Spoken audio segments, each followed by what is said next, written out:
Hi guys, ayan. Haggard na naman ako.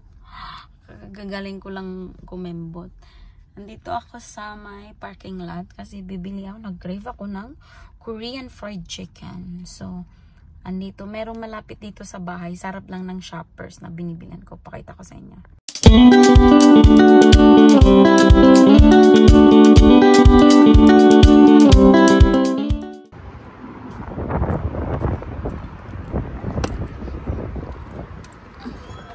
Ito yung menu nila guys.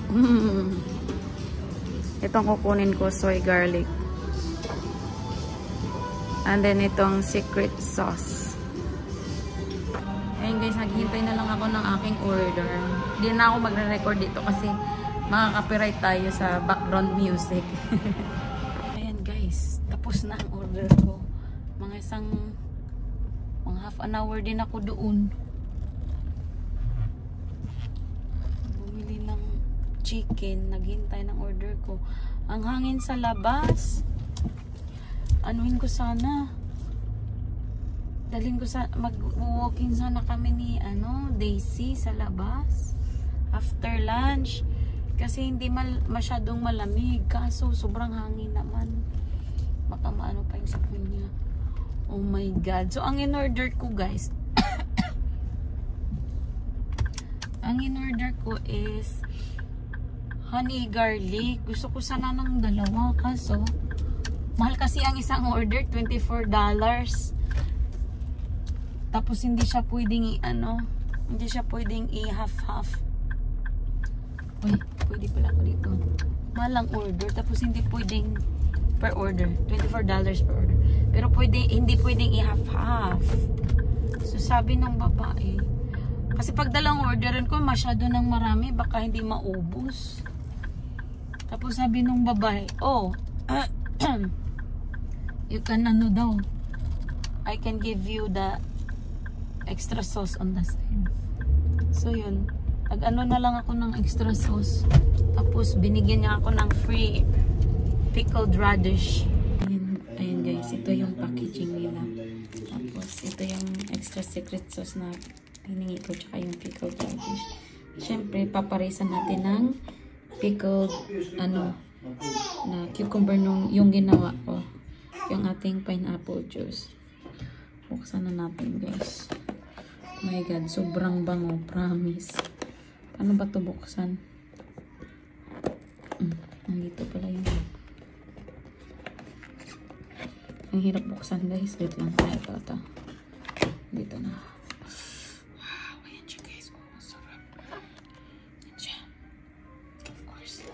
Yung rice natin. Tignan natin yung radish. First favorite part ko. Chicken rice.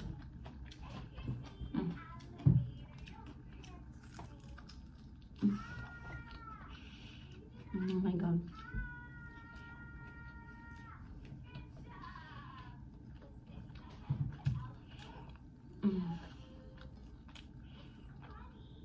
Sarap guys.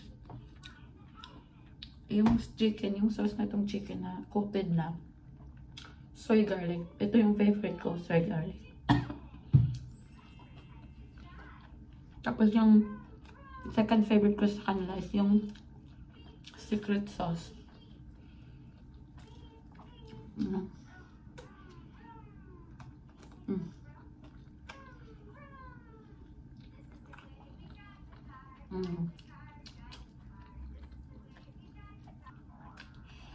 Masarap ang Korean fried chicken. Para sa akin, mas masarap ang Korean fried chicken kaysa sa Jollibee. Tapos, first Korean, I think this is the first Korean restaurant dito sa nilipatan namin sa Oshawa. So, wala akong nakitang ibang Korean restaurant.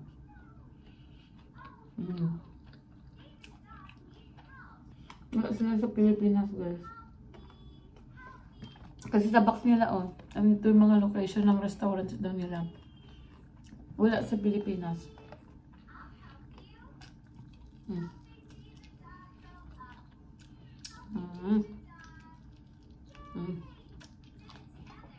Sarap. Guys, binigyan ko na si Baby Daisy. Daisy approve. At the same time, sinusubuan ko siya ng kanin. Here. Here. Para mabusog siya. Ayan. That's rice, baby. Yeah.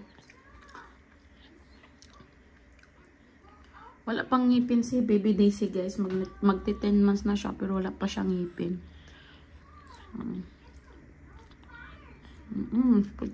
Sipon niya, tumigas niya sa ilong. Mamaya, bibilisan ko sa after kumain. Bibilisan ko yung ano niya, mukha niya. You like it, baby? Eat your chicken, come on.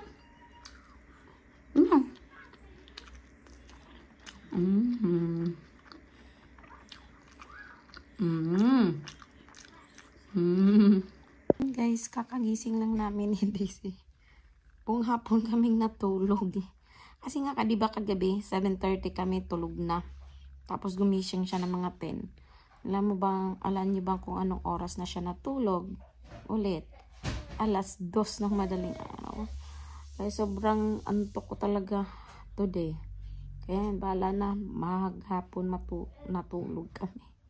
Bahala na kung ano, dito ulit kami makatulog mamaya. Pero, I think makakatulog naman siguro siya ng maaga, mga 9, ganun. Guys, andito kami ni Baby Daisy sa labas.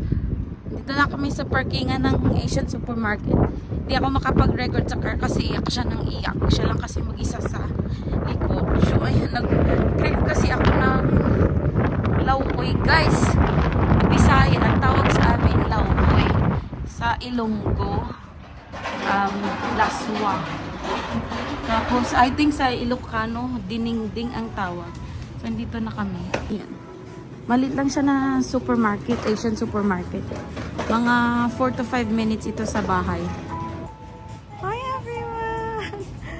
Malamig sa labas kasi parang sarap ng bayabas. Kaso ang mahal, $12.51. Pinakamura nila, $11.29. Ito si Baby Daisy, guys. Very curious. Ano, palingi-lingi pa, lingon-lingon sa mga bilihin. Buto-buto ng baka. Pinakamura dito, $9.61. Nagkikrib din ako kasi ng kansi. Pero gusto ko magluto ng kansi pag nasa bahay si husband. Para makakain siya ng kansi. Ako ng tanglad, guys. Ayun o. Yung mga tanglad dito, guys, naka-frozen. Malasa pa din naman siya. Kaya okay lang. Ito po yung brat. Dito ata ako na-apat na. Bibili lang ako ng isa. Tapos, bibili din ako ng malunggay.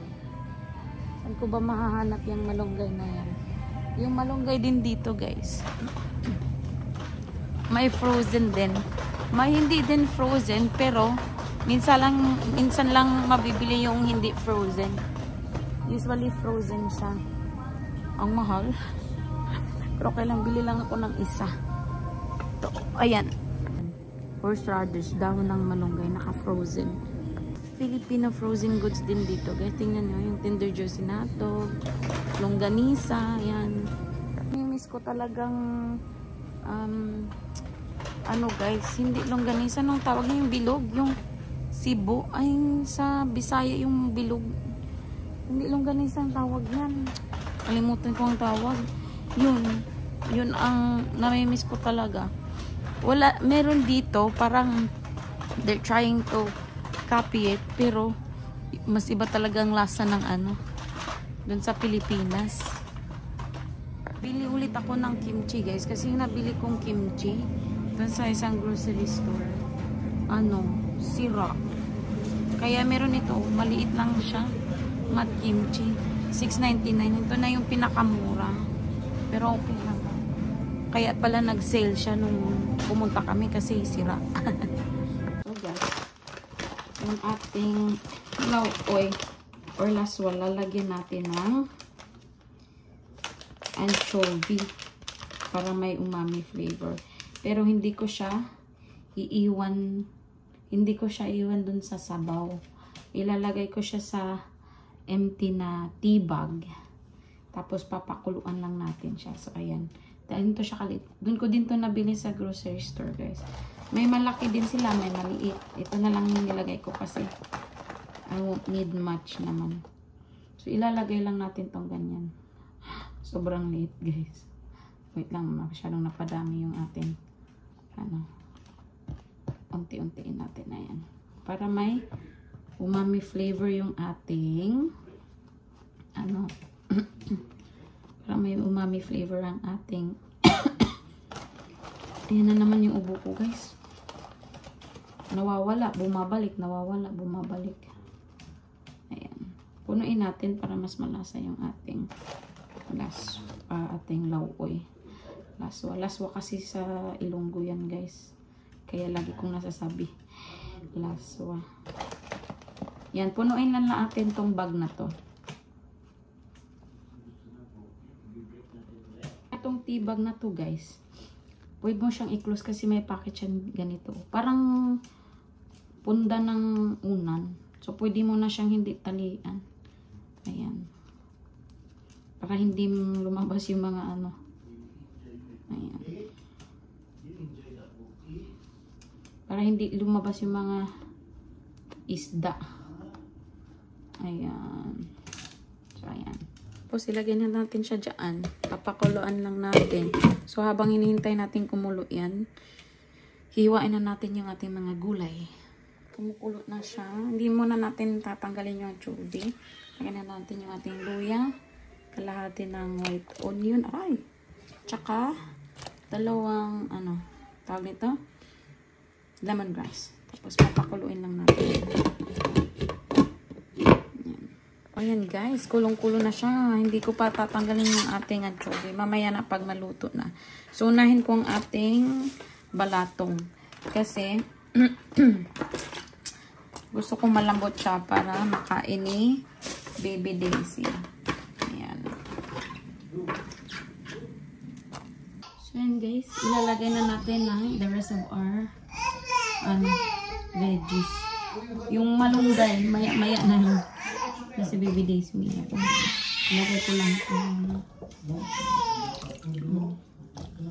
Tapos titimplahan lang natin to ng asin, guys.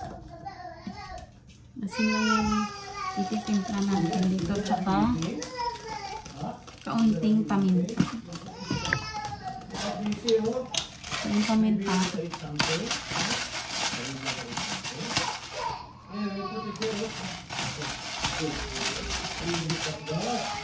Tapos guys, may natira pa pala isang pirasong isda. Pero may ilalagay dito. Himayin ko sana tapos lalagay ko dito. Kaso may yung sardinas na isda, guys, madaming maliliit na buto.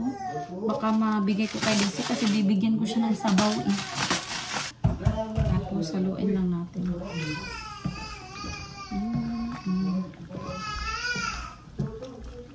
Yan, tapos of course, hindi na natin to tatakpan kasi mag-ano to guys. Ayaw kong mag-brown yung ating mga green na veggies. Yung talong, of course, magba-brown na yan.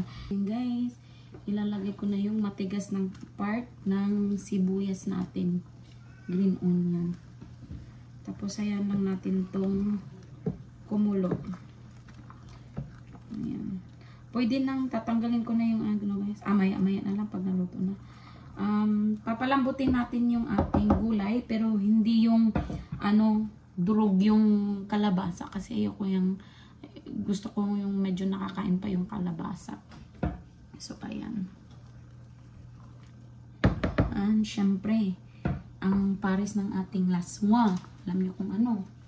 Yan, toyo. Yan no. Kabali din ako ng tuyo doon, guys. Hindi na ako nag-haul kasi wala na. Wala nang time si Baby Daisy iyak ng iyak. So, pipituhin lang natin to.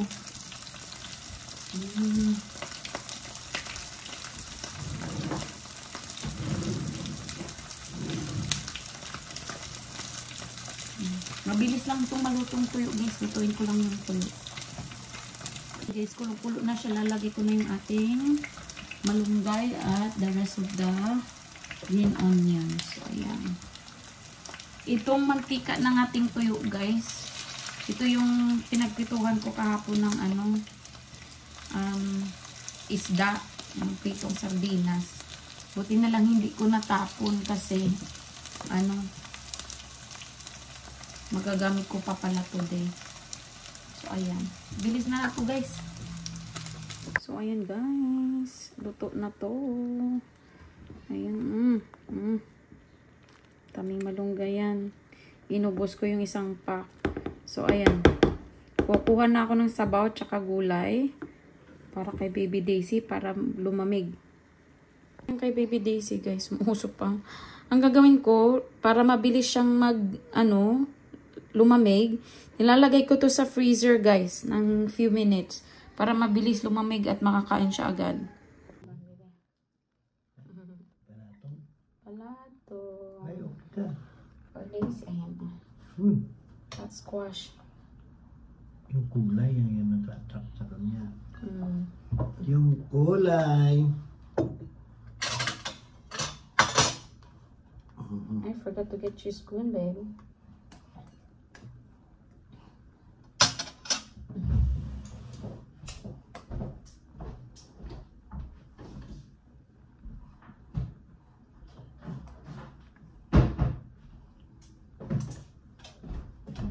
Pala itong baby ba?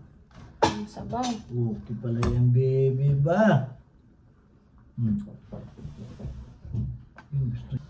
Rice, Daisy? Oh, you like the squash, huh?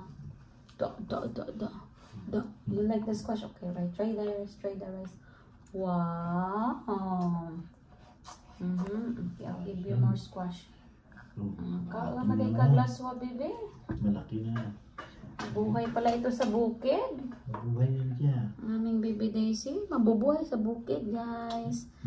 Malakas kumain ng laswa. Kumuha ka lang ng kapitbahay. Gulay ng kapitbahay. Huwag ka na magtanim. Mga what? Bakit laswa ba to, Jill? Oo ba? Dahil ganun ba? Ba't sa buhol ba umaano din kayo nito? Ano naman tawag sa inyo? Lauoy. Oo. Kain tayo, guys. Ito na yung laswa ko. Init, tsaka yung tuyo.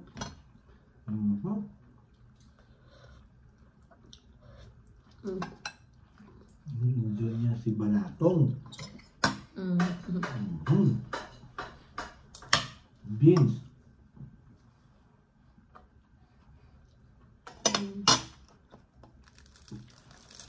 Natapon mo. Natapon mo dyan sa floor.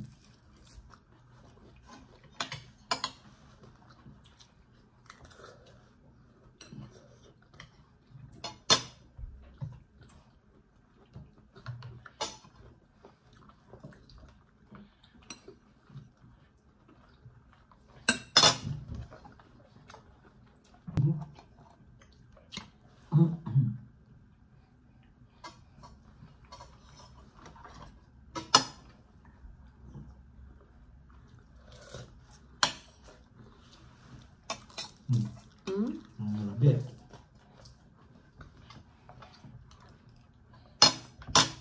So, ayan. Nagluto diba ako ng tuyo, guys.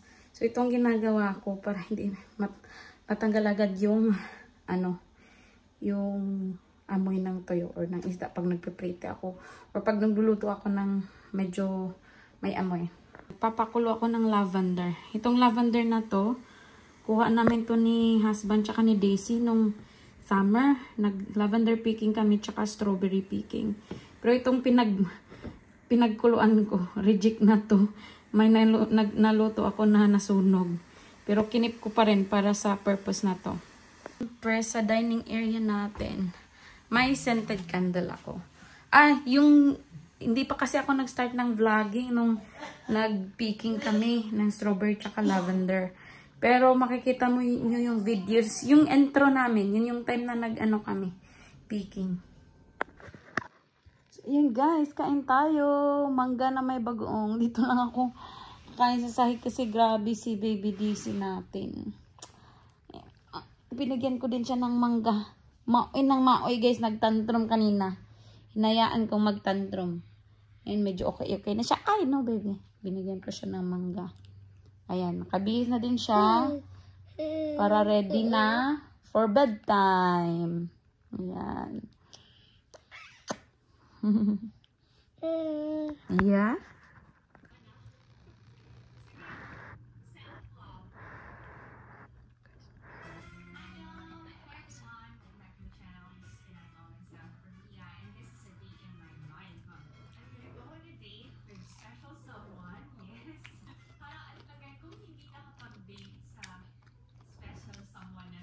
Nanood ako ng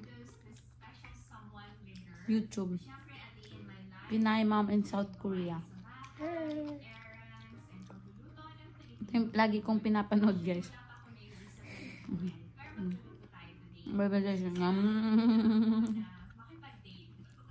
Itong kinakain ko na pag-uong guys.